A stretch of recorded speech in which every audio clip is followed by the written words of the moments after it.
भगवान सुखदेव जी का नियम क्या था? कोई उनके संग्रह परिग्रह तो है नहीं। ये 5 घरों से भिक्षा लेते थे बस। परमहंस है ना। और द्वार पर जाकर भी ये नहीं कहते कि मुझे भिक्षा दो। सगोदोहन मात्रमिहि ग्रहेषु ग्रहमेधिनाम। जितनी देर में गाय दुही जाती है उतनी देर सुखदेव जी द्वार पर खड़े रहते, तकरीबन 6 मिनट। एक गाय को दुहने में 6 मिनट लगता है। भिक्षा मिल गई तो ठीक है, नहीं दूसरे द्वार पर चले गए। 5 के बाद 10वें 6वें पर जाना नहीं है, फिर वन को चले जाते थे। अब वो उतनी देर ही एक जगह रुकते जितनी देर में गाय दुही जाए। तो ऋषियों ने परीक्षित से कहा कि ऐसा कुछ करो कि ये 7 दिन तुम्हारे पास रुक सके। और परीक्षित ने बहुत सुंदर स्तुति गाई।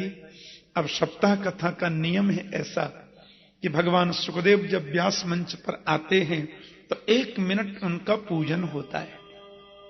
मूल भागवत का जो सत्संग है ना, अब तक तो भूमिका चल रही थी ना जी, लेकिन भागवत का प्रवचन प्रारंभ कब होता है? जब भगवान सुखदेव व्यास गद्दी पर बैठ जाए। पूज्य महाराज श्री सुखदेव जी का पूजन कर रहे हैं, आप मेरे संग थोड़ा वंदन कर लीजिए। हरि नाम सुनाने वाले, हरि नाम सुनाने वाले, हरि कथा सुनाने वाले, हरि कथा सुनाने वाले,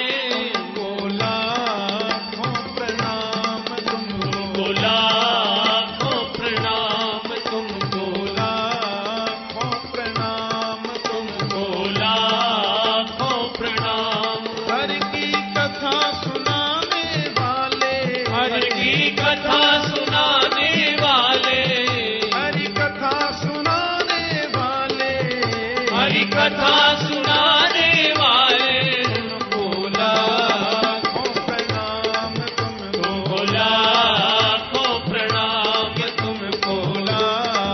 प्रणाम तुमको, प्रणाम तुमको, बोला प्रणाम, बोला प्रणाम तुमको, बोला प्रणाम तुमको, प्रणाम तुमको, बोला तुमको लाखों प्रणाम तुमको। हम भूल रहे थे वन में, बल खो बैठे थे तन में। हम भूल रहे थे वन में, बल खो बैठे थे तन में।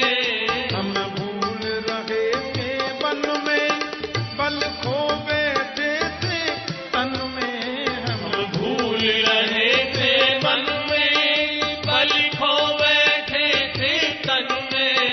ओ राह बताने वाले, ओ राह बताने वाले, ओ राह बताने वाले, ओ राह बताने वाले, तुमको लाखों प्रणाम तुमको, लाखों प्रणाम तुमको, लाखों प्रणाम तुमको। सुनाने वाले, हरि कथा सुनाने वाले, हरि कथा सुनाने वाले, हरि कथा सुनाने वाले, तुमको लाखों प्रणाम तुमको, लाखों प्रणाम तुमको, लाखों प्रणाम तुमको, लाखों प्रणाम। हम लेकर विष का प्याला जा रहे थे यम के गाला।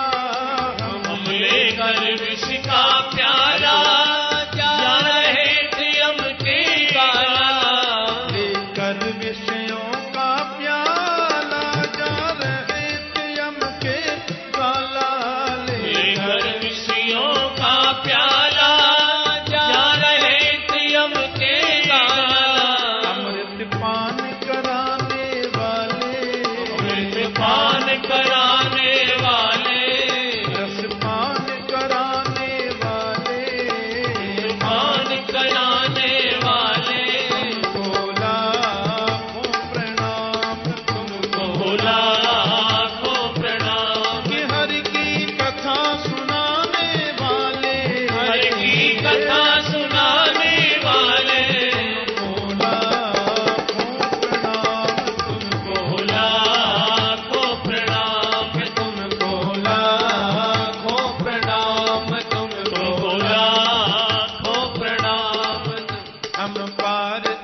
अहो अद्य वयं ब्रह्मन् सतसेव्या क्षत्रबान्धव कृपया तिथिरूपेण भवद्भिस्तीर्थका कृता। मेरा बहुत बड़ा सद्भाग्य, मैं किन शब्दों में आपकी महिमा का बखान करूं। आज मेरा कुल पवित्र हो गया, आज मेरा जीवन धन्य हो गया भगवान, जो आप पधारे। येषां संस्मरणात् पुंसां सद्य शुद्ध्यन्ति वै गृहा किं पुनर्दर्शन स्पर्श पाद शौचासनादि भी। राजर्षि परीक्षित कहते हैं, भगवान आप जैसे महापुरुष का तो केवल नामस्मरण भी कर लिया जाए तो भी सभी ग्रह शुद्ध हो जाते हैं। फिर किम पुनर्दर्शन स्पर्श पाद शौचासनादि भी, चरण स्पर्श और दर्शन करने का अवसर मिले, इससे बड़ा सद्भाग्य और क्या है भगवान। मेरा बहुत बड़ा भाग्य है। जितने ऋषि लोग बैठे सबने मेरुदंड सीधा कर लिया और मन में सोचने, अरे परीक्षित तुम्हारी वजह से इस महापुरुष के मुख से हमको भी कथा सुनने को मिलेगी। राजा ने कहा, आप जैसे महापुरुषों का तो समय बड़ा मूल्यवान होता है। मैं व्यर्थ की क्रियाकलापों में, औपचारिकताओं में उसको जाया नहीं करना चाहता, इसलिए भगवान सिर्फ ये बता दीजिए, अतः पृच्छामि संसिद्धिं योगिनां परमं गुरुं पुरुषस्य ह्यत कार्यं म्रियमाणस्य सर्वथा। जिसको 7 दिन में मर जाना है उसकी मुक्ति का उपाय क्या है। अब थोड़ा ध्यान से सुनना, मेरा विशेष निवेदन। लोग तो सब जगह ध्यान से ही सुनते हैं, पर आप ज्यादा ध्यान से सुनना है।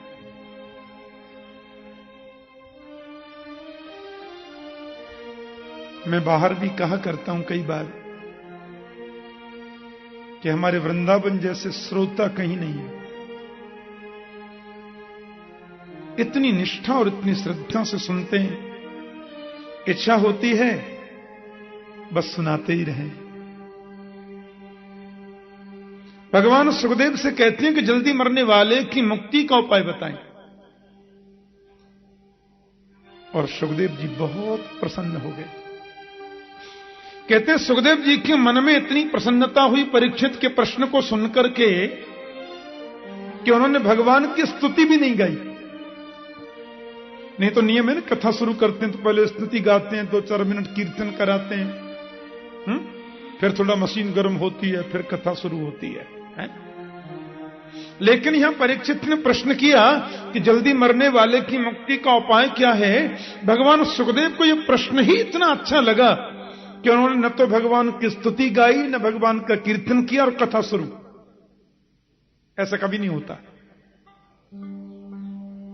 भागवत में कई बार बड़ी विचित्र बात हो गई है।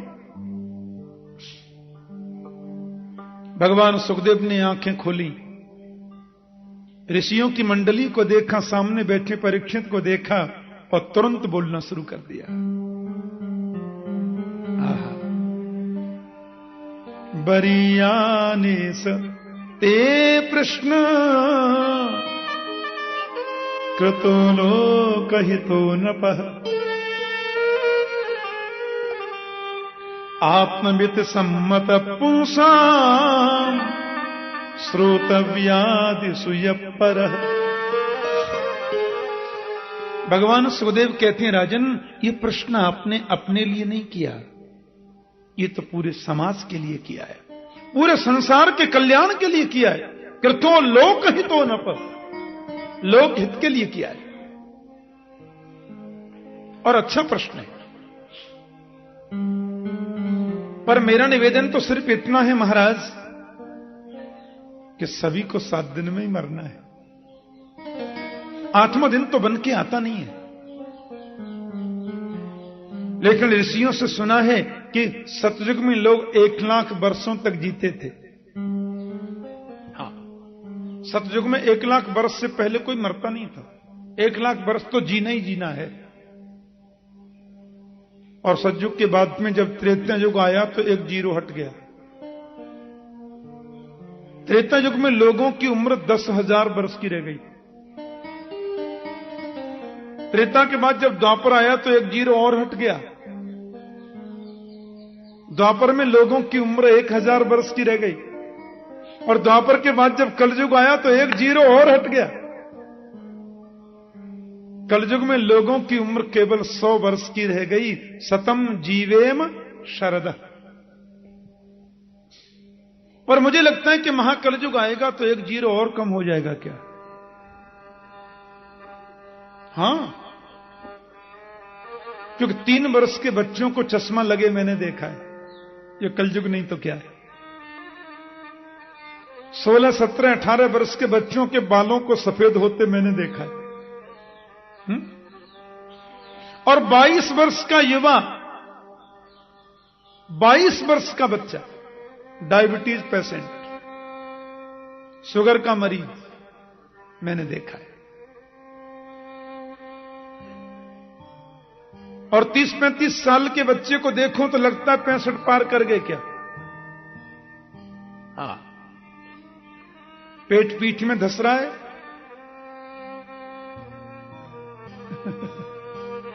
कोई थप्पड़ मार के अंगूठी उतार के ले जाओ, दम ही नहीं है। ये कलयुग नहीं तो क्या है। कोई जीता है 100 वर्ष? कौन जीता है? और 100 वर्ष कोई जी ले तो गिनीज बुक में नाम लिखवाते हैं, हम 100 वर्ष जी गए। अरे कलयुग में 100 वर्ष तो जीना चाहिए ही। 40 के बाद तो बिस्तर कब बन जाए पता नहीं। अब परीक्षित में यह कहना चाहता हूं कि प्रश्न जीने का नहीं है, प्रश्न मरने का नहीं है। प्रश्न यह है कि जितने दिन अपन जीते हैं उतने दिन करते क्या हैं। 100 वर्ष में 50 वर्ष तो हमारे सोते सोते निकल जाते हैं। हाँ, निद्रया ह्रियते नक्तम व्यवायेन च बावयः दिवाचार्ते हया राजन् कुटुंब भरणेन वा। 100 वर्ष में 50 वर्ष हमारे सोते सोते निकल गए। भाई 12 घंटे का दिन और 12 घंटे की रात। जब रात हमने सोते हुए निकाल दी, क्यों बताओ 100 वर्ष में 50 वर्ष ईमानदारी से सोते हुए निकल गए कि नहीं? दिन में जो हम सोते हैं वो एक्स्ट्रा है। खाली रात में सोने से 50 वर्ष सोते हुए गए। अब कितनी उम्र बच्ची? बोले 50 बच्ची साहब। 50 में 25 वर्ष निकल गए श्रीमती जी की आज्ञा पालन में। खड़े हो जाओ। हो गए। बैठ जाओ। बैठ गए। आगे चल दो। चल दिए। गोस्वामी तुलसीदास जी ने लिखा है, ससुरार प्यारे भई, मैं भीतर की बात बता रहा हूं। ससुरार प्यारे भई जब से रिपुरूप कुटुंब भय तब से। ससुराल जब से प्यारी लगती है फिर घर के लोग अच्छे नहीं लगते। और एक अंदर की बात बताऊं, एक बार ससुराल जाने से 4 धाम की यात्रा का फल मिल जाता है। हां, हमारे ब्रज में कहें ससुराल सुख की सार, पर दिना 2-4। जिनके ससुराल है उनसे पूछ के देखो, जिनको है ही नहीं वो क्या जाने बेचारे। बड़ा सुख है ससुराल का। 2-4 दिन तो खूब सेवा होती है। और ज्यादा रुक गए तो फिर थैला हाथ में दे देंगी, सासू जी सब्जी ले आओ मंडी से। शुरू। 50 वर्ष 25 वर्ष इन सब कार्यों में व्यय हो गए। कभी ससुराल जा रहे हैं, कभी हाईकमान के आदेश का पालन चल रहा है। बचे 25 वर्ष। दिवाचार्थे हया राजन कुटुंब भरणे नबा।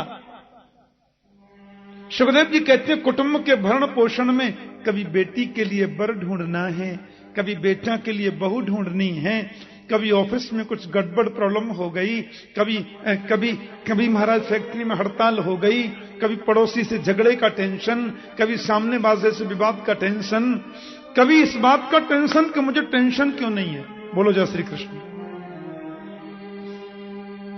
25 वर्ष इसमें निकल गए। कितनी उम्र बची?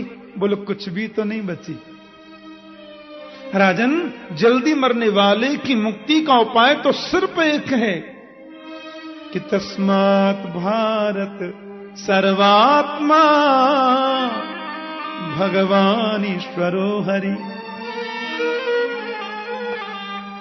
श्रोतव्य कीर्तितव्यश्च स्मर्तव्यच्चित्तथा भयम्। जल्दी मरने वाले की मुक्ति का सर्वोत्तम साधन है परीक्षित, सब जगह से मन को हटाओ और गोविंद के चरणों में लगाओ, और कोई उपाय नहीं है। कर से कर्म करहु विधि नाना, मन राखहु जहां कृपा निधाना। काम करते चलो, नाम जपते चलो, हर समय कृष्ण का ध्यान धरते चलो, काम की वासना को मिटाते चलो, कृष्ण गोविंद गोपाल गाते चलो। प्रत्येक परिस्थिति में शरीर से कोई भी कर्म अपने करते हैं संसार का, मन का कनेक्शन गोविंद से जोड़ के रखो, बस हो गई मुक्ति।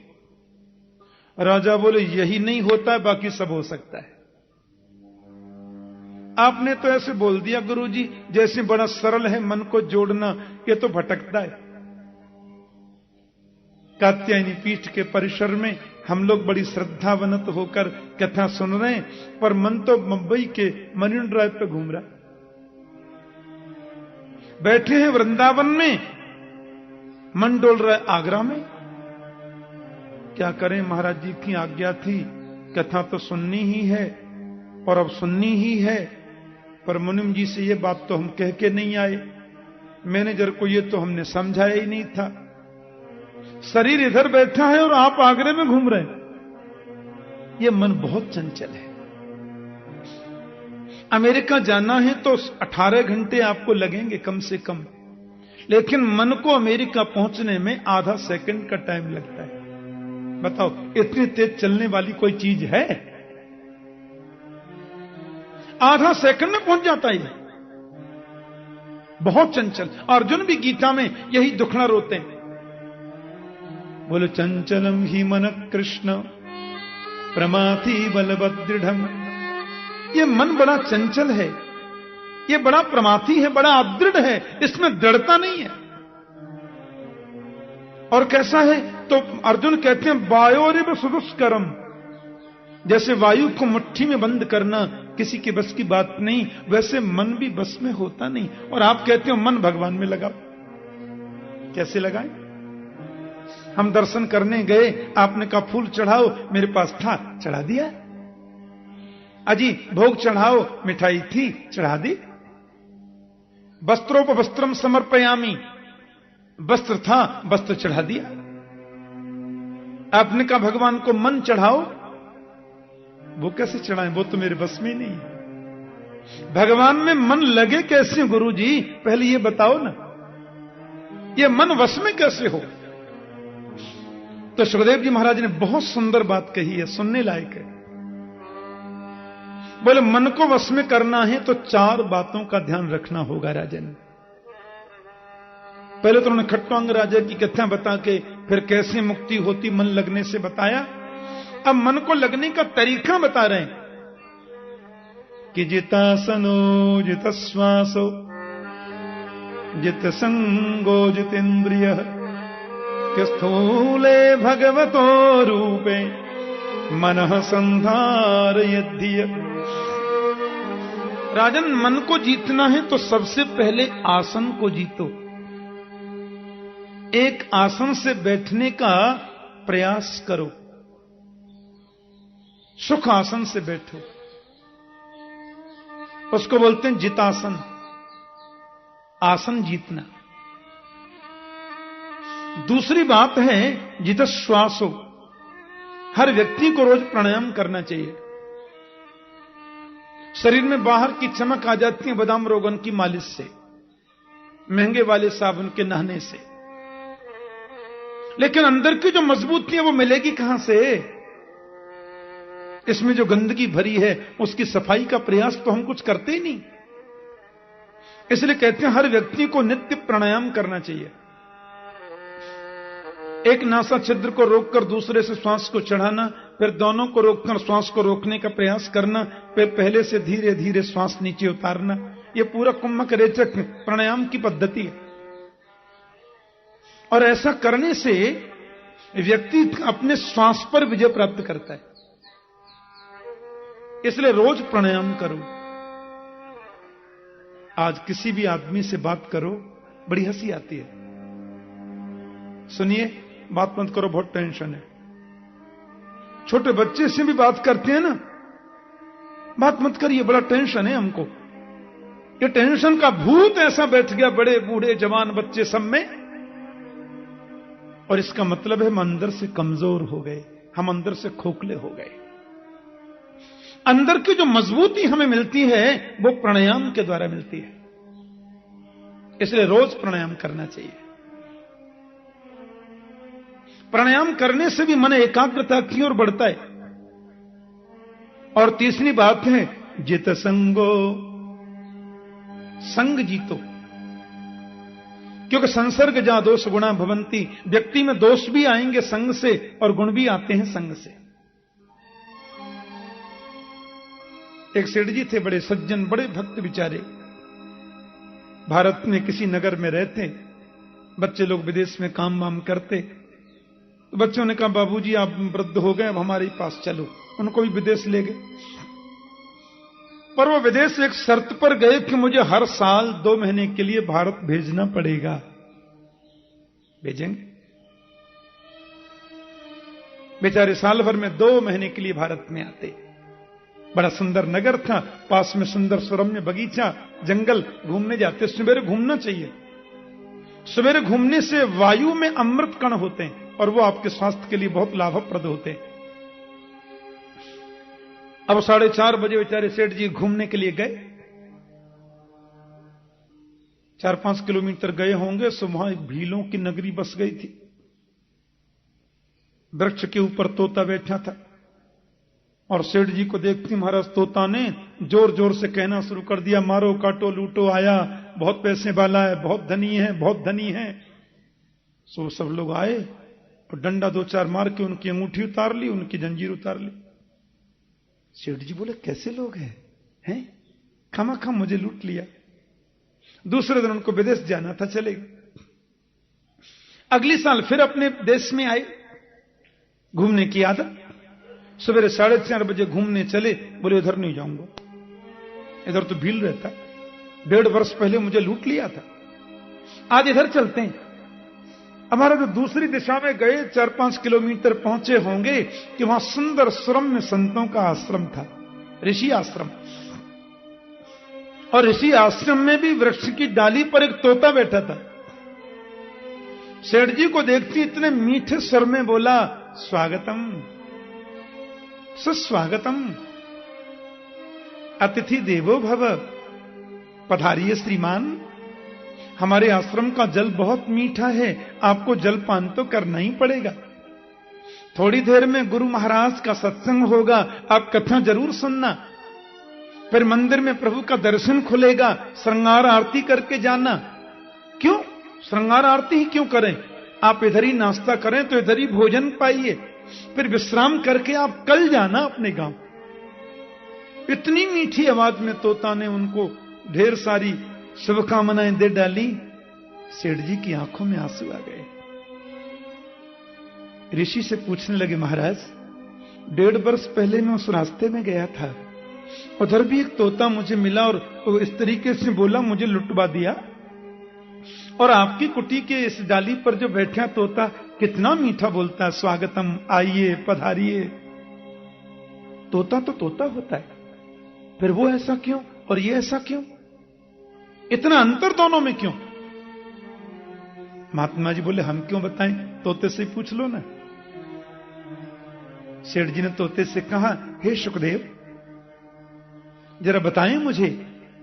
हां, मैं सब सुन रहा हूं, आपने गुरु महाराज से जो पूछा। देखो लाला जी, 1.5 वर्ष पहले मैं भीलों की नगरी में ही रहता था, और वो तोता मैं ही था जिसने आपको लुटवाया। कि भीलों के साथ में रहना में किसी को भी लूट देना, किसी को भी अपशब्द बोलना, किसी की भी निंदा करना, ये सब उन लोगों की प्रवृत्ति बन गई थी। अब मैं उधर रहता, दिन रात यही देखता, देखते देखते मेरे विचार भी वैसे बन गए। मेरा सद्भाग्य जगा। एक दिन संतों की मंडली उधर से निकलकर आ रही थी महाराज, तो संत मंडली के साथ में मेरा भाग्य जगा और मैं इधर आ गया। अब 1.5 वर्षों से मैं यहां रहता हूं, क्या बताऊं, इतना आनंद, इतना सुख मुझे मिलता है।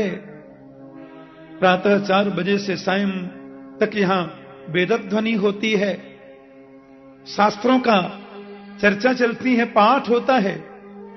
मैं बहुत बड़ा भाग्यवान हूं महाराज। क्यों, संतों की अतिथि सेवा सत्कार की भावना को देखकर मेरे विचार भी वैसे बन गए। अतिथि देवो भव, मेरा कुछ नहीं है। संसर्ग जा दोष गुणा भवंती, व्यक्ति में संग भी आता है, संग से ही आता है गुण, और संग से ही आते हैं दोष। इसलिए जित संगो, अच्छा संग करो। और चौथी बात है जितेंद्रिय, इंद्रियों को जीतो।